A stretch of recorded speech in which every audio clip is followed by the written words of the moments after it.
아침에 눈을 뜨면 가장 먼저 무엇을 확인하십니까? 어쩌면 오늘도 또 올랐을 우리 집 시세를 검색하고 계시는지 모르겠습니다. 지난 몇 년간 서울과 경기 수도권의 아파트 가격은 우리의 예상을 훌쩍 넘어서는 속도로 변해왔습니다. 그런데 이제 많은 분들이 조용히 이런 질문을 던지고 있습니다. 과연 이 흐름이 언제까지 계속될 것인가? 지금 팔아야 하는가? 아니면 더 기다려야 하는가? 이 질문에 답을 찾기 위해 오늘 우리는 수도권 부동산 시장의 민낯을 들여다보려 합니다. 그리고 당신이 알아야 할 진실을 하나하나 풀어놓을 것입니다. 강남구에 살고 있는 50대 중반의 한 남성분은 최근 이런 고민에 빠졌습니다.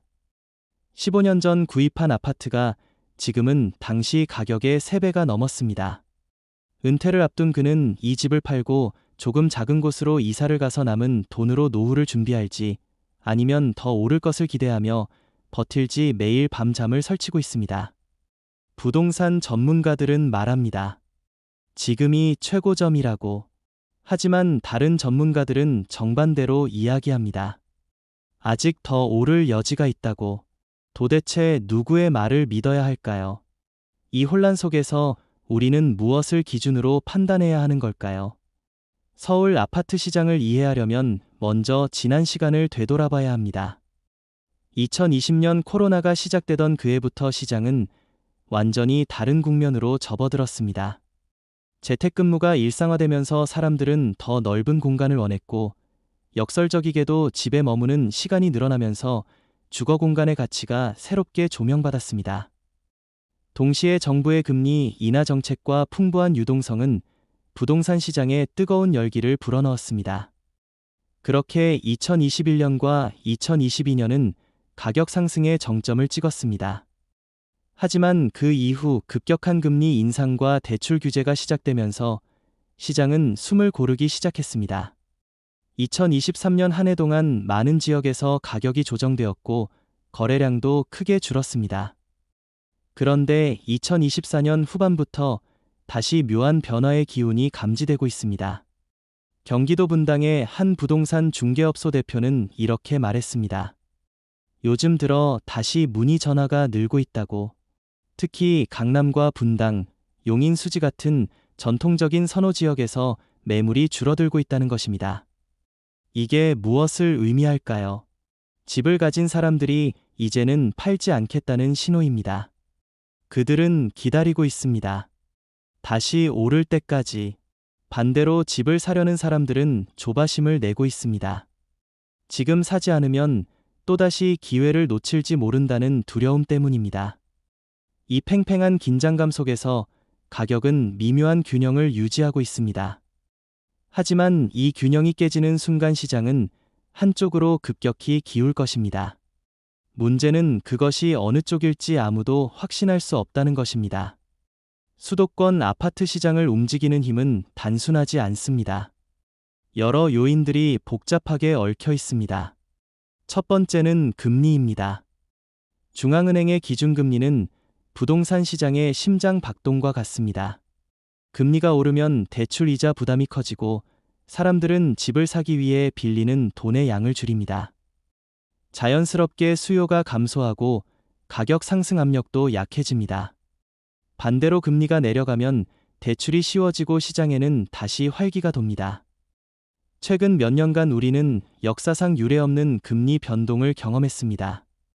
제로에 가까운 초저금리에서 단기간에 급격히 올라간 금리는 많은 가계에 부담을 안겼습니다. 특히 변동금리로 대출받은 분들은 매달 늘어나는 이자에 허리가 휘고 있습니다. 두 번째 요인은 공급입니다. 서울과 경기 지역에서 새로 지어지는 아파트의 숫자는 미래 시장을 예측하는 중요한 지표입니다.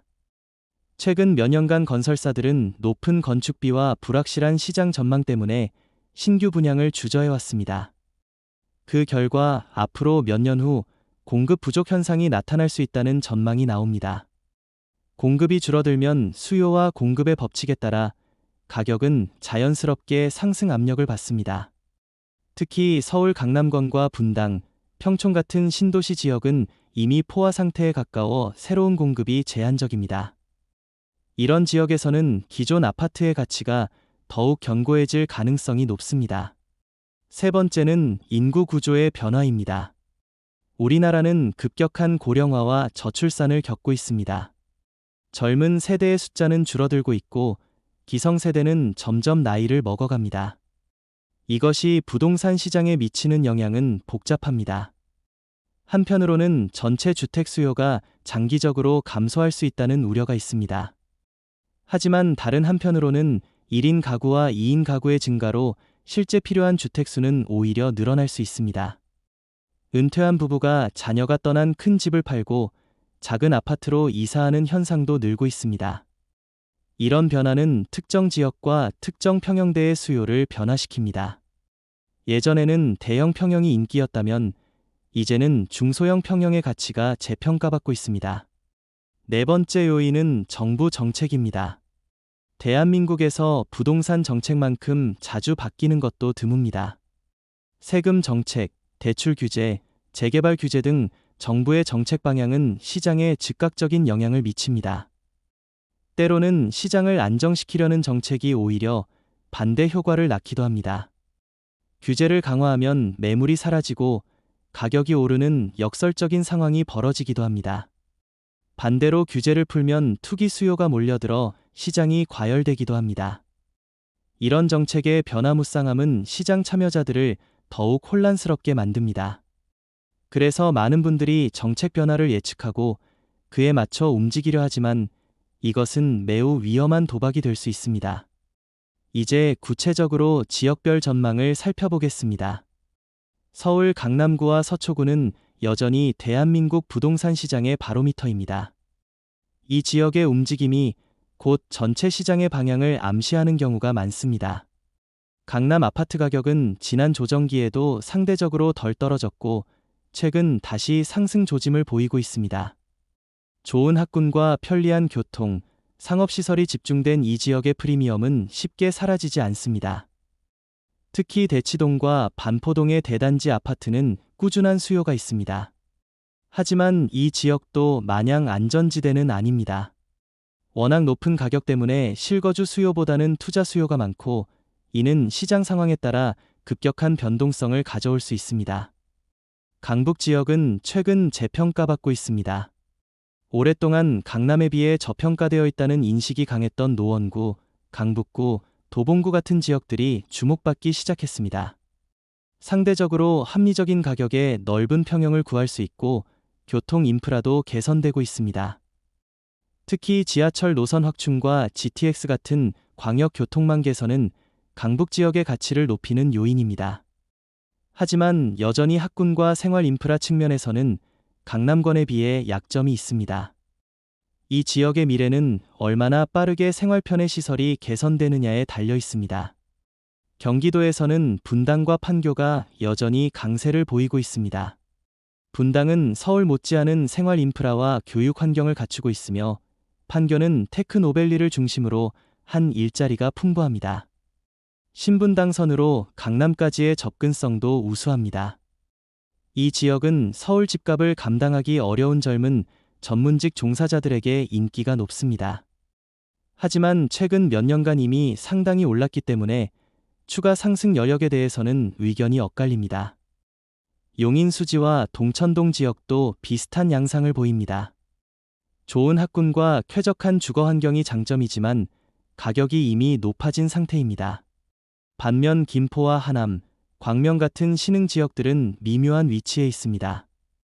이 지역들은 GTX와 같은 광역 교통 개선에 대한 기대감으로 최근 몇 년간 큰 폭으로 올랐습니다. 하지만 실제로 교통망이 완성되고 사람들이 거주하기 시작하면서 당초 기대했던 것과 실제 생활 편의성 사이에 간극이 드러나고 있습니다. 서울까지의 출퇴근 시간, 주변 상권의 발달 정도, 교육 환경 등에서 아직 부족한 점들이 있습니다.